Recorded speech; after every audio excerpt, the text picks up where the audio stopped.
Yon, so ayun, may tanggap tayo ngayon ng Samsung A12. So bigla na lang daw siya nawalan ng ilaw pero buhay naman yung unit niya. Wala naman daw history ng bagsak pero dati daw nabasa kaya sinubukan kong palitan siya ng bagong LCD. Pero ganun pa rin, wala pa rin siyang ilaw kahit bagong LCD ang pinalit ko. Kaya malamang hardware to. So chinek ko na yung motherboard. So tiningnan ko yung sa parts ng sa bandang coil niya at nakita ko, ayan nga. Ayan, nakita nyo may kulay itim. So nasunog siya. At ayan nga, pagbaklas ko na sagi ko pa yung tatlong pirasong diode tsaka yung isang capacitor. So kailangan din nating ibalik yan. Kaya yan, palitan natin yan ng coil. So ayan, gamit tayo ng ng scoop para medyo suwabe yung pagkalapat.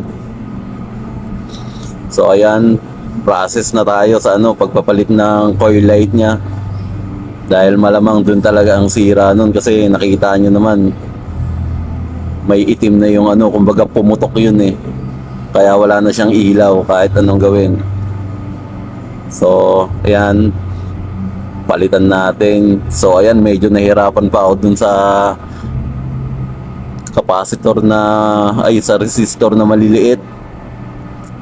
Medyo nahirapan ako magbalik kasi sobrang liit eh, pero nabalik ko naman na maayos. At so ayan, naayos na, napalitan ko na ng coil yan.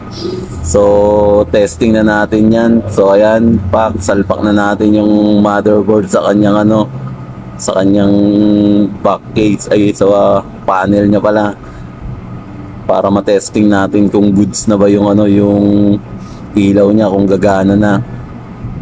At syempre, bago natin i-salpak yung battery niyan, testerin muna natin kasi baka mamaya may shorted pa sa ibang parts yan eh. Kasi hindi natin masasabi, para masiguradong okay yung yung unit natin. Pagbuhay natin, yan. Parang ayaw pa mabuhay. Ay na, yan. At ayun na nga, nakita mo na sa Samsung. Goods na. Kaya Cap 2D, eto na yung cellphone ng ng pinsan mo. Pinsan mo, pamangkin mo ba? Siyempre dahil tropa yan, discounted yan. Kaya sa mga tropa dyan, kung magpapagawa kayo, siyempre may discount tayo dyan. Sa mga tropang Paranaque dyan. Yun lang, salamat.